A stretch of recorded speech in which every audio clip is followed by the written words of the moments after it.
Okay guys, I want to show you something.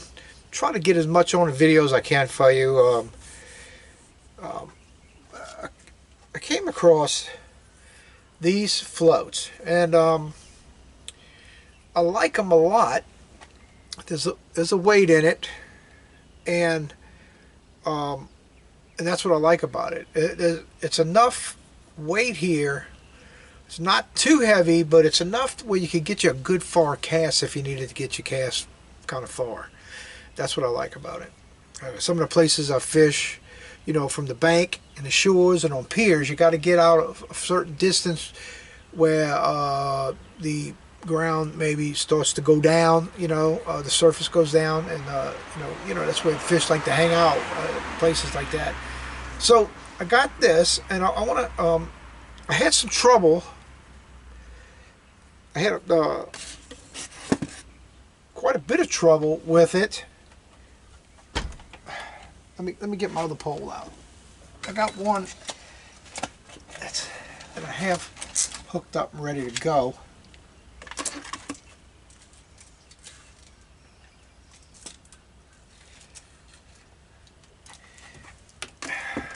And so here's one here on the line. Now this one's not new, but I was fishing by some bridges and I hit the bridge and a piece of it broke off. But it's still good. The weight's in there.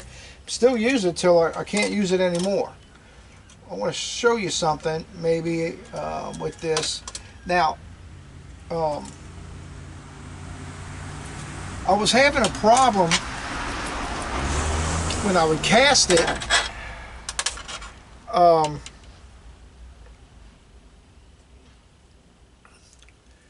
I was getting this a lot. It was hooking on here. Okay. And really, I might be a little long on this one. But I found that you gotta, wherever this is going to stop down here, that tail end there cannot be longer than this. Now I'm pretty close to the edge. I should probably go a little bit shorter than this, and if I have trouble, I'll shorten it up when I'm out there. And what I did on this one, I'm testing something new. This is a 50-pound test line on here, this little bit here, which is a little more stiffer. It shouldn't be floating around as much. It should. That's my thoughts on it. Okay, it should work a little better. But I'm going to show you how I'm hooking them up. Maybe you've been at Academy or Bass Pro or something, and you've seen these floats. Excuse me. And maybe you might have wondered about them. I did, and I really, what happened was a friend of mine gave me one, and I like it a lot because of the weight of it. Okay. And it sticks up pretty high in the water, where at a far distance you could see your float. You know, I don't know if you ever had the sun could be glaring out there, or you're throwing it out far, and some of these smaller floats, you know, maybe something like this, you know, it might be just this much sticking out the water, just that little bit. You know what I mean? Well, when these floats here, they're up. Now, depending on how much weight you have hanging on here, if you don't add much weight on here, a lot of this is sticking up out the water. So from a far distance, you could see this really, really well. And you could get it a far distance because they have a weight in it, and you can add weight. And I've done that before.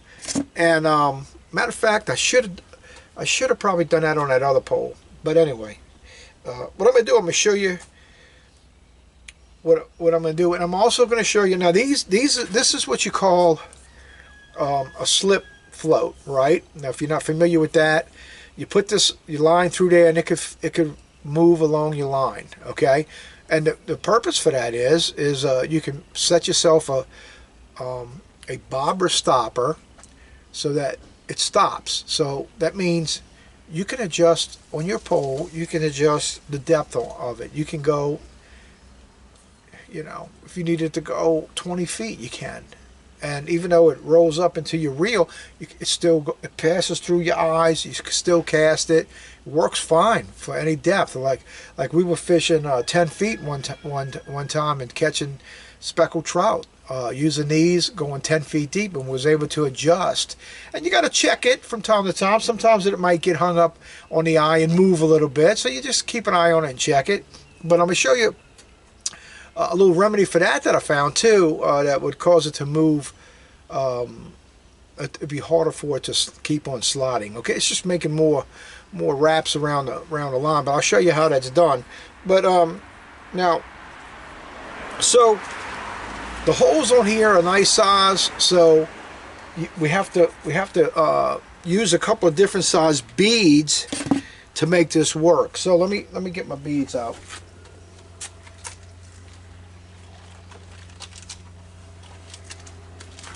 Now, something they sell these bobber stoppers. If you can see that, I don't know, yeah. And they don't. I find they don't. I don't like them. They don't work good at all, really. I mean, and then the way you got to put them on and get them off, you got to redo your whole line to get them off. And I just don't. I don't care for them. Maybe you use them. Somebody on here might be saying, well, man, I use them all the time, I don't have problems. Well, then I must be doing something wrong. But anyway, I used the little bead that's in here because I need that little bead. So I'm going to be purchasing some of these little beads. So what you need to do, you get your line. Now I got braided here, and my tag end's going to be mono. Okay, but I got to get this. Now this is 15-pound braided. I'm going to get this through that little bitty hole. Okay, now once I get that through,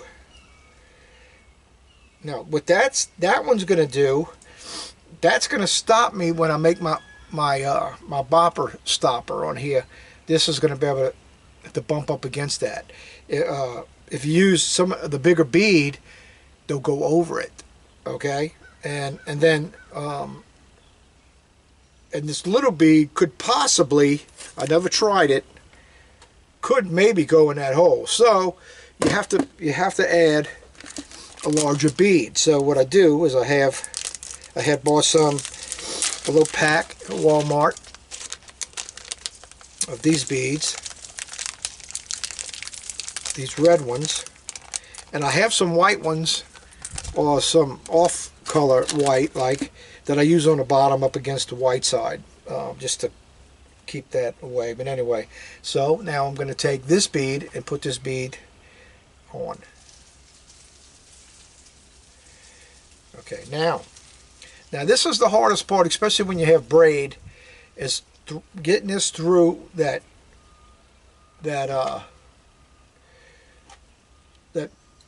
pole float, because as you know, this is not stiff like mono, so it takes a little work. You could get a good maybe 5 or 6 inches in there before you actually have to take it, just put in an inch or 2 at a time. Try not to make a crease in your line. And it came out, so now I have it. All right, now we got this. Okay, so now what I do is I put another bead on here, and I'll show you why. Now some of y'all, and I was doing this too, but I was having some trouble. You know, a lot of times I was tying my mono straight to my braid, and the knot's good, wasn't having no trouble. But what I was having was these beads, the holes, sometimes they would go over that knot, you know what I'm saying? So there's ways to work around that. So I have to deal with that. I decided what I'm going to do is I'm just going to use one of these little swivels. I don't know if y'all could see that. Yeah, there you go. You see that? one of these little swivels, and I'm going to put that on the line now. And you want to have that bead to butt up against here. You don't want your float hitting that and messing up the bottom of your float or whatever. So I'm going to tie that around here. And I don't know what the name of the knot is that I use, so I'm not really going to get into the knot thing here with you guys. I'm just going to go ahead and tie my thing up right now. This knot that I found on YouTube, and I would just suggest that you search YouTube. There's a lot of videos showing all kind of different knots, and find something that'll work good for you. And that's all I've done, is just searched YouTube, and I tried different knots, and I found one here that I like a lot, that if I'm out fishing and I gotta change something real quick, is really quick for me to do. Okay, so now I have that on my line, so now I have this going on. Let's see where we at, if I can show you anything. Here we go. We got this going on, and it stops right here. So from this point on, I'm going to add my leader. Now remember, this leader, when you pull it up, it can't go past there, or you will have problems. So you just have a little small leader. And sometimes maybe it's better to not have that bead, because if this is way up on the line, this is what the fish are seeing. They're seeing this line, they're seeing that bead hanging in the air, and then your shrimp or whatever you have on your leader here. Now you could use what I have done, I've used a slip weight that I put on the line, squeeze it on the line, and use that there, and that adds a little more weight, which helps pull your line down a lot quicker. Now I'm going to go ahead and add one of those on there just for the sake of the video, and it's a pretty good idea to have them on there. I find that with this braided line at the top, you need something to pull it through a little better.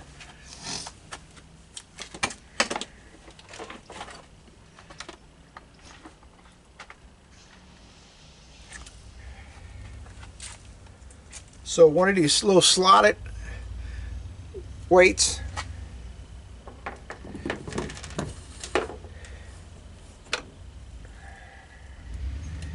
I'm just going to put that right, I'm going to put that right up against this here, the little swivel.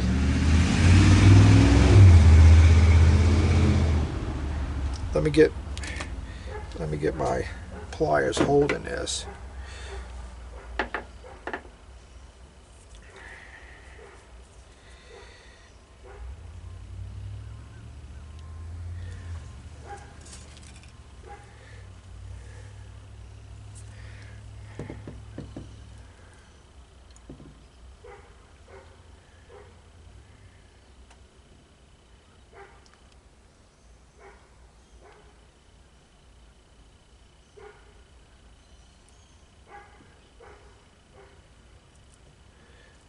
Okay. So I just added a little bit of weight, and I think it works good. The weight, that little bitty weight, it's not too much to do anything but to help pull your line through quicker and get your line down to the bottom. Okay, let me reel some of this in now, and I'm going to work on the leader. Now I'm not going to use no 50-pound leader on this. This is a lighter pole. The other pole was a little heavier pole with heavier line on it. This one's a lot lighter actually, and I'm setting up this other pole, and all right. So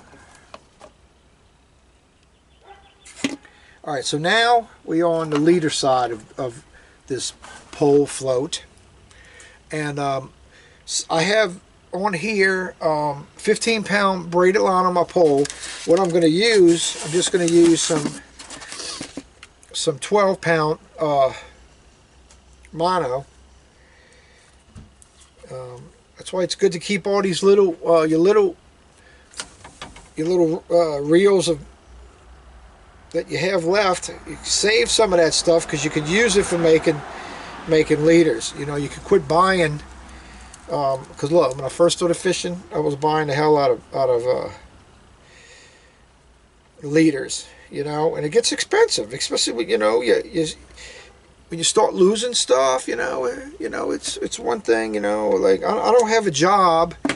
I'm retired, so I don't have a job where I'm making constant check every week where I can afford to just lose stuff. I just can't do that. It's so I'm looking at ways to help it be cost effective for my life.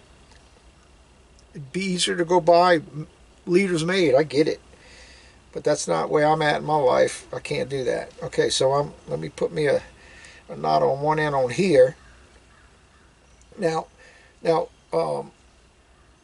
when it comes to the very end of this, you could put you another swivel on here with a lock on it. If you using lures a lot, and or if you want to put a hook on it, and where you're putting shrimp on it, you know, live shrimp, so you can put your hook, and if you could, or you know, depending on how many poles you have. See, I have several poles, and I try to like set up poles for the different things, so when I go out, I could try different things that's working. So on this one, I already have a pole set up that has a permanent jig head on it. You know, a jig head, and I could change out plastic paddle tails and things like that. Okay, so I have one of those set up, and I use that a lot. Okay, now the one that I just showed you before I have set up. See, I have I think it's I don't know what brand, but it's one of those shrimp, like a voodoo shrimp, but it's not the voodoo brand. It's another brand. I got a shrimp tied right on there, and so on this one, I'm going to put one of those. I say I can even just tie me a hook on here, and just use this to put live shrimp or minnows on, and that's what I'm going to do. I'm going to do that. So let me get me a hook.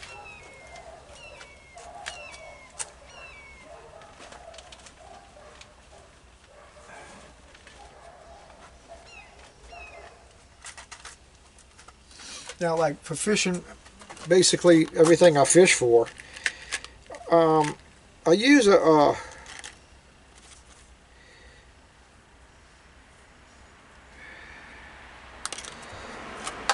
use a circle hook, the 3/0 I use. You might like another size, but it's a good medium middle size. So it's not too big, it's not too small. It catches trout, catches redfish, catches sheephead, catches the black drum. I've hooked a tarpon once using this size. So I mean, I'm gonna get this threaded through. Now again, you see, now I gotta make my leader kind of short. So there we have it. And then let's see how far up we are. Yeah, see, we're only right there. So this is really good. This is perfect. So this is going to be a perfect little setup here for redfish, trout, sheephead. And sheephead's more on the bottom, I get it. But if you're in shallow enough water, you can adjust, right? Okay, and that's the part I want to show you now, what I use for adjustment. Now, I went and asked a friend of mine before I had any braided material, anything. I asked him if he had any braided material, and he gave me a little pack of. It had a little bit left in it, and it's actually perfect, guys. When I run out, or if I see anything price knocked down or something, I'm gonna get it. But this is a 50-pound braid. It's thick enough that it doesn't go through that little green bead I put on the top. So what you're going to do, pull you out a little section of it here. You don't need much. Like I'm going to have a lot of waste here.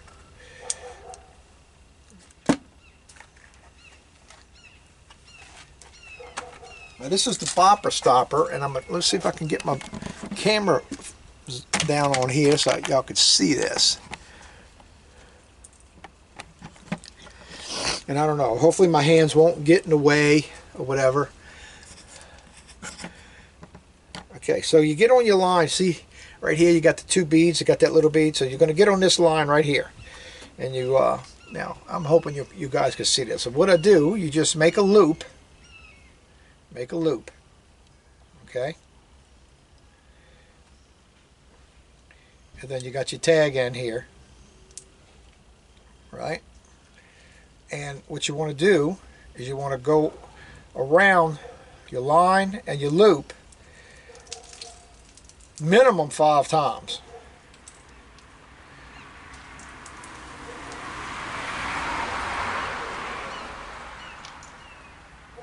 It's 5. Now, I found that the 7, 8, 9, 10. I found the more you go, the more you, now it gets a little harder to get together. Now you see how you pull it? You pull it and it all comes together. Now make sure when you're doing this that it stays, it's not all getting tangled up, but that your wraps are staying lined up with each other, so it's like an accordion look when you tighten it up. Okay, so now tighten it, and if you can, any kind of way, I'll wrap it around my finger as much as I can, and I might grab a pair of pliers on this one, give it some extra tight.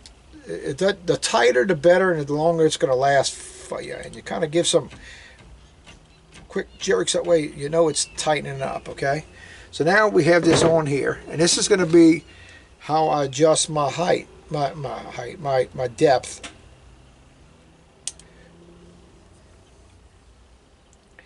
And this, I find I like this braided line is smooth enough to go through the eyes.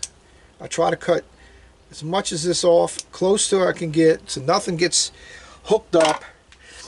And there you have it, guys. That's the bobber. And look, you can take this, grab a hold of it, and you can slide it on your main line here to adjust your depth. Okay. So, all right. So if I want to go like we go to this one spot, 4 feet is a big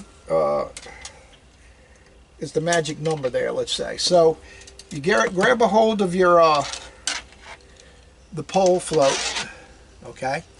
Grab a hold of the float. Now I'm up against that. So what I could do is now.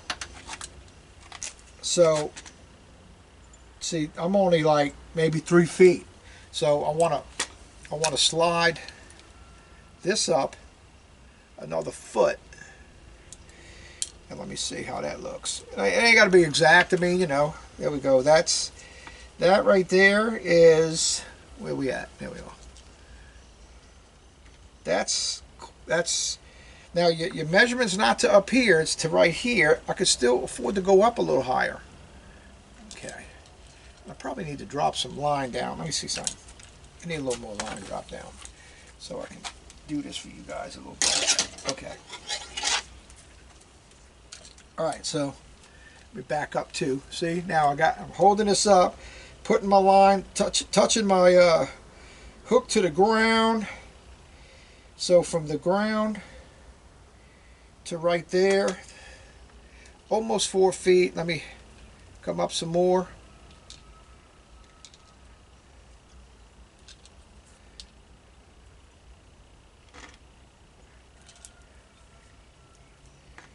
And that's close to the 4 feet mark right there. So, all right. So now I got to watch dropping that. Well, I'm gonna break it. I found out they break when I threw it up against a column on a bridge, and it broke the tip of that one. Okay.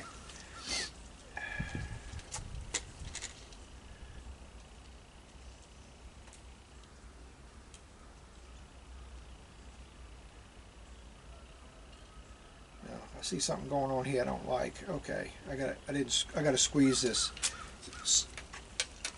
split float. All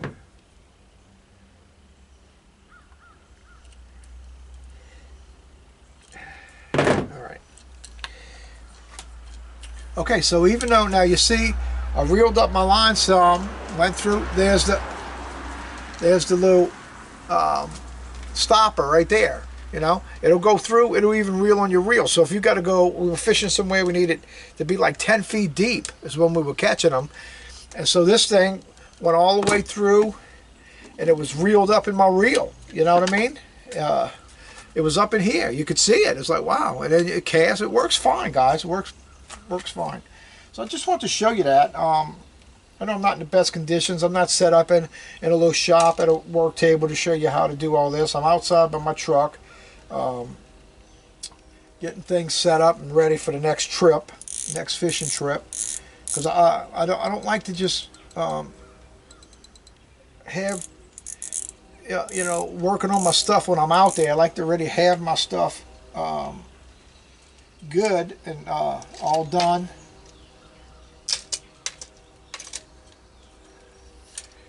And there we go. Now because I store all my stuff in my van, and I got a bunch of rods, I don't get things hooked up. I bought these little covers here that I use, and it keeps me from getting all my stuff getting tangled up. So I can slide, I got a little area here that I slide all my stuff in, and they keep from getting tangled. Okay, so I got one more pole to work on.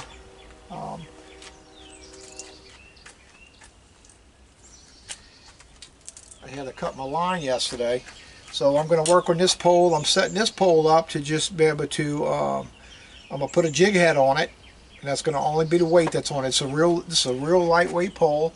If you get yourself, if you want to fish that way, where you put a jig head on, and that's your only weight, you cast it out, you let it go to the bottom, then you jerk it, and you start slowly reeling as you jerk a little bit. Reel it slowly, and you got to figure that out, and you feel the bottom a little bit. You got to be careful. You could get caught, and there's ways of setting your hook on there where it could be weedless or whatever, and maybe sometimes you can't, and I get it, and most of the time I can't, and there's times I can. And like yesterday I got snagged, and I don't get snagged off often because I don't drag it on the bottom. Once I get to the bottom, I pick it up a little bit, and I try to keep it. Maybe every once in a while bounce off the bottom, but I keep it a little lower. You want to come off the bottom a little better. A lot of times with your, you know, your speckled trout, and even your redfish, even though redfish are bottom feeders, the majority of their strike zone might be up a little bit, and they'll love to go after some fresh bait that's, you know, swimming around. So that's what I'm gonna set this one up for, and then I have this other one.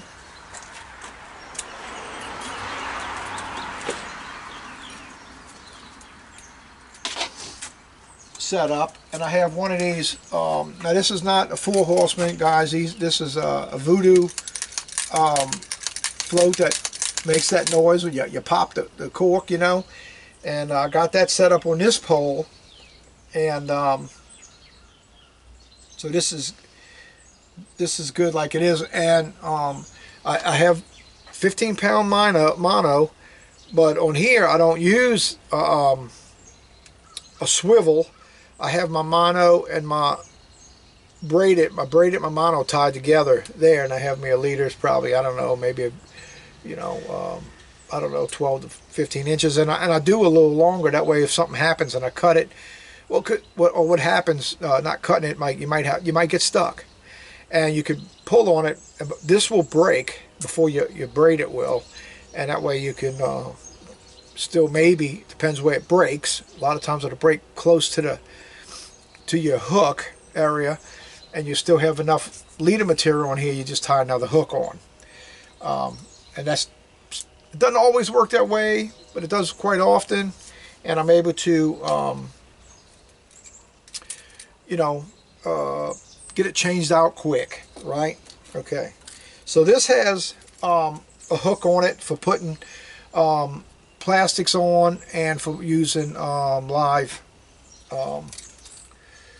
bait, live shrimp or minnows. Okay, so I just got to fix up this one. Now this one will be one I'm going to tie my mono directly to this braided. Now this braided on this one is a 10-pound, but I'm going to tie the 12-pound mono to it, okay? And that's how I'm going to do this and set this one up for fishing. Let it hit the bottom, you can pull it and do all that. I don't know if the term, what they call it, that, but that's how I'm going to, this pole to be set up. So I have 2 poles set up with the floats. So you can, you know, they good. Let me tell you, the pole floats are really good on a when the water's not on a still water, when the water's moving, because then you can cast these out, and because of the water moving and you got your live shrimp, there's movement, and you ain't got to sit there and bop it. I know, you know, jerking on the bobber like this one, that sound helps draw it. I get that, and I'll be fishing in that area with that, making that sound. You know what I mean? I find those pole floats work great when there's some rough water and the water's moving and that thing's moving up and down, and so is your bait at the bottom. So you ain't got to sit there and pop the cork, you know. I find it works very well in those conditions. So try it. Get you one, try it, see if you like it. I just never thought I'd even like that, you know. I kind of fell in love with those little those type of floats. I like them, you know. So anyway, okay guys, that'll wrap up this video. Now if you need to see how to tie, maybe I'll show you that on this video, tying the mono to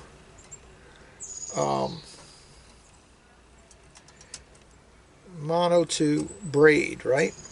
All right. Maybe you might want to see.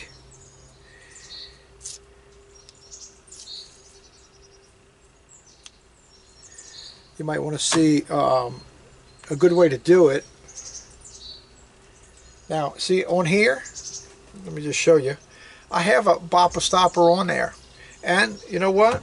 I'm leaving it on there just in case it just something happens and I'm out there and I want to use this with a slip bobber on it. I'll have that on there already, and I won't have to do that, because that could be a little challenging to do that kind of stuff if you're on a boat or out on the job. I say right on the job when you're fishing, with the wind blowing and all that, you know, it could be challenging. So all right, so let me get a leader out, and I'm going to use this. This is just some leftover line I had on one of my spools, and like this is not going to matter how long you make this leader here. It's really not. Well, in a way it does. You don't want to use a little short one. You want something over a foot at least, okay? That, because the mono, I think, this is just stuff from what I hear, guys. I can't say that I know this for sure, but I think from what my understanding of it, the mono line allows your bait to have a better movement, like it looks more real. That's my understanding. And so you'd say, well, why don't you just use mono for everything? Well, I'm gonna tell you one thing I find, okay? The mono is a stronger string for sure, and if you tie, I mean, this braided is stronger. If you tie a mono on the end, you get stuck and you pull it, you're going to snap this, and you got all your line. You don't really lose a lot of line. You're losing just your little ends here, your leaders. Take it for somebody here that lost a lot of, got snagged a lot, you know. I mean, you might experience that too, getting snagged. You take your lines and just kind of lay them together like that, and you know, maybe about I don't know, I got about maybe 9-10 inches here, right? So I'm gonna take, here's my mono. I'm gonna make a loop, and maybe I'll back up a little bit, make a bigger loop, make a loop. Right, there we go. Now here, you want to wrap around the top end of your loop and your leader line, your braided. So I'm gonna go through this circle. I'm gonna go 5 times. 1, 2, 3, 4, 5. Now I know there's probably some quicker ways to do this. Now what you want to do, since this is the braided, you grab this, the braided on your line, and you pull it. You pull it slow because you want everything, you don't want it to get all your layers overlapping. You want everything to flow together and fit tight together. So there you go. That's done there. Okay, now we want to come on this side and we want to do the mono side. So you make a loop, right? Now this side's a little harder for me. One side's going to be easier than, unless you know how to flow from left and right hand pretty good. One. This takes me, it's a little harder for me on this side. 2. And for you guys, I'm staying this way to show y'all, but when I'm out in the field and I got to do this, I'm actually flipping all this over, so I'm doing it the other way. That's 3, 4, 5. So there, you grab your mono, you grab your leader, your mono leader, and you pull that. And it starts coming together. Take your time with it. Pull it slow, that way all your layers come together, right? There we go. There it is. Then you grab your braid and your leader and you pull them both together. And the 2 knots slide together and then they hit each other. And there it is. It's tight, I'm telling you, man.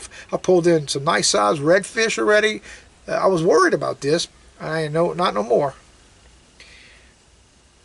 It's a nice little small knot. It goes through your eyes on your reel, on your rod. You ain't got to worry about it getting snagged up, even in your reel.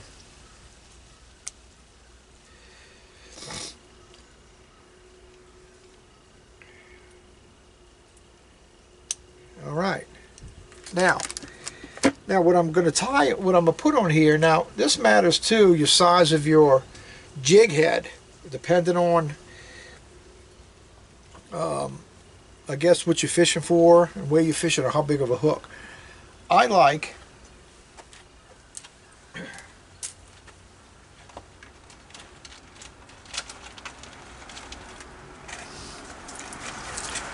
have 2 sizes I use.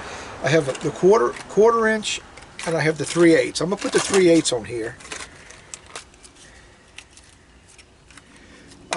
And of course, the bigger this is, the 3/8, I have to reel a little faster to keep this from staying on the bottom. I want it up off the bottom of the surface a little bit. Okay, all right. So, and I just like the regular. This is what I use, and it's all everybody's preference. I get it. This is mine. I just like the regular. Let it jig head.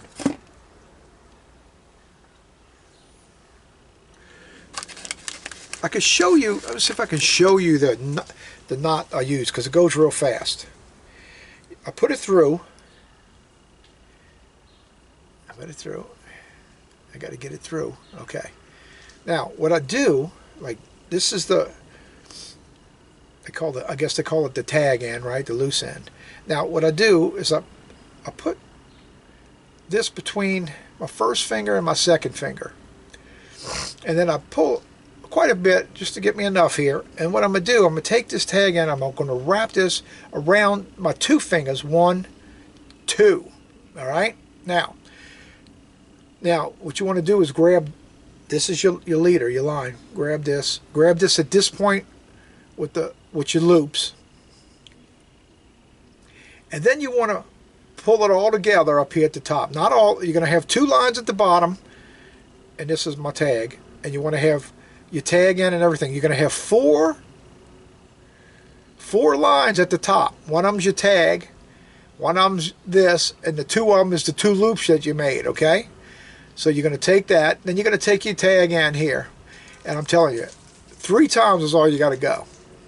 Now if I had some smaller line, I'd probably go more.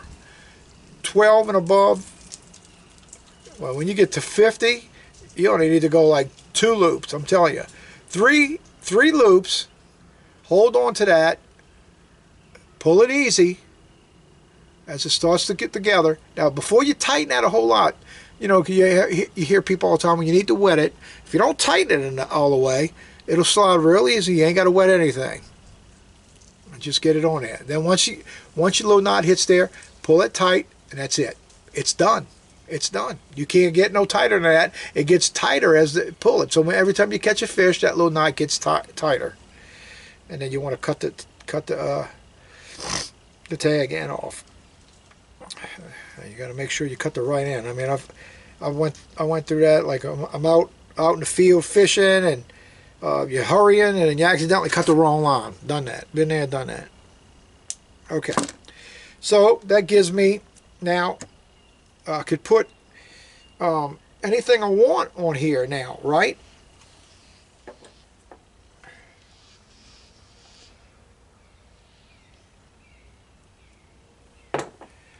Okay, like let's say this little paddle tail. Let me find the name of this for you guys.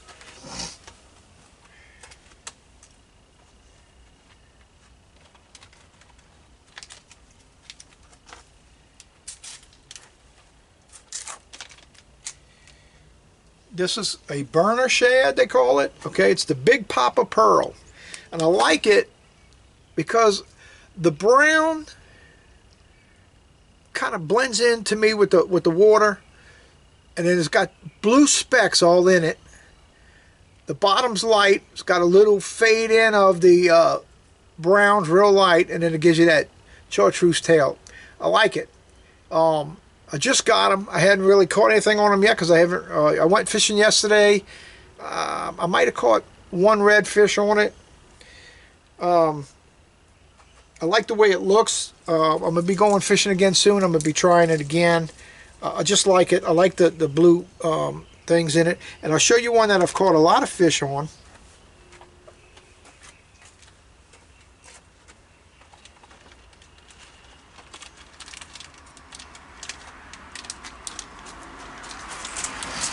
And it's the Cockahoe minnows, right? But it's the Blue Moon. Man, I've done well, very well with the Blue Moon. But I want to put this other one. I'm gonna put this other one on the jig head here.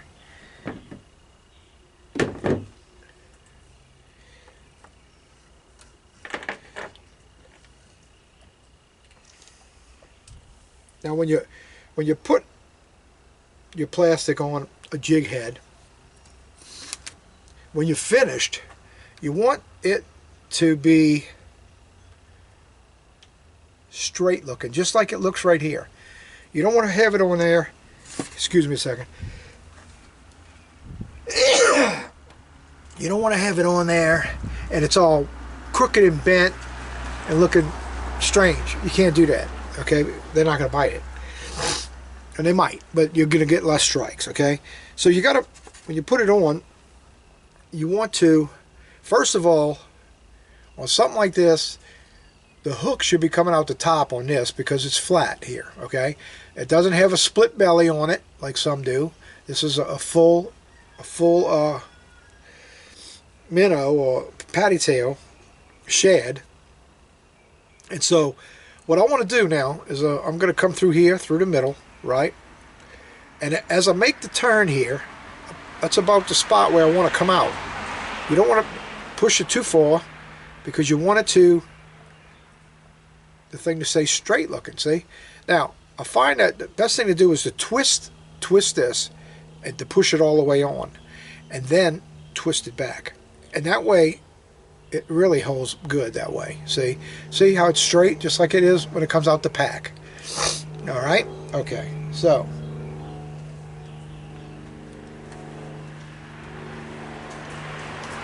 All right, so that's going to wrap it up for me for getting my rod and reels ready for the next adventure. Oh, I forgot this pole. This pole, that's one thing I like about this pole too.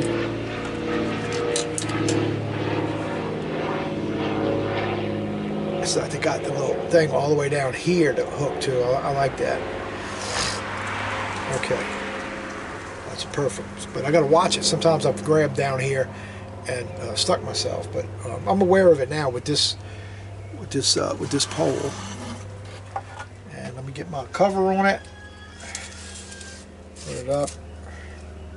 Let me make sure there's no water in it because I had just cleaned all this because I went fishing yesterday. All right.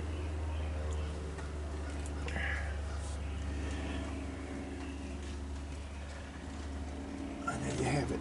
Okay. All right, guys. Well, that's going to be it for this video. I hope maybe you learned something. You know, I love watching videos, and even though you might know something, it's always good to just watch anyway, other videos of people doing it the way they do things, maybe the way they explain things, you know. So anyway, that's going to be it. Thank you for signing in here, watching me. This is my name's Kerry. It's a new channel I'm starting. It's the Bend It Rod. I came up with that name because, you know, you see everybody saying tight lines, and you know, when I'm doing like catfishing and stuff, I throw my line out there, and I want a tight line, but that don't mean I have something on it. And I know when they saying tight lines, they mean you got something on it, you know, and your line's tight. I get it. So I was like, I want to see my rod bend, you know. So that's why I came up with the Bend It Rod, the fishing channel, guys. And I'm gonna try to start videoing as much as I can to show you guys the spots I'm finding, because I mean I'm on the journey to find the right spots. Because I fish on piers and off the land, you know what I mean? So it seems like here in Louisiana we're a fisherman's paradise, but it seems like when it comes to areas to fish off the land, they making it where there's less and less and less and less spaces for us to fish. And I wish something would change with that. And they're building piers, and piers are okay, but I really never had a whole lot of luck on piers. So most of my luck would be like just off the road in certain spots, like in Grand Isle and things like that. And you find all these little holes in the marsh and things like that. That's been my better fishing. But piers, I've done okay. I can't say I haven't caught anything. I mean, I've come home with a ice chest full of catfish and black drum and redfish. I mean, it's happened, you know. I've had it happen, but I'm on this journey, guys, and I want to take y'all along with me. So, and I'll show you the spots. I'm not one that's gonna not want to show you the spot, you know. And they say you don't want to do that because everybody will go there. Hey, man, everybody can go. Everybody be blessed and catch fish, you know. So, man, subscribe to my channel if you haven't.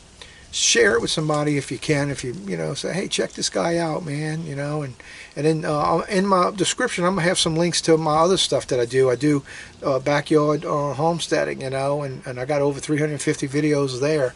You could maybe learn some stuff and start growing some food, because I mean, we're in the times now, guys. It's time to start growing your own food too. And I'm not gonna get into that. This is a whole other channel, but that's what I do too. So maybe you can follow along with me. Go subscribe to that channel, and so guys, y'all be blessed, okay? And we'll see you guys on the next video. All right? Bend it rod to you, man. Bye.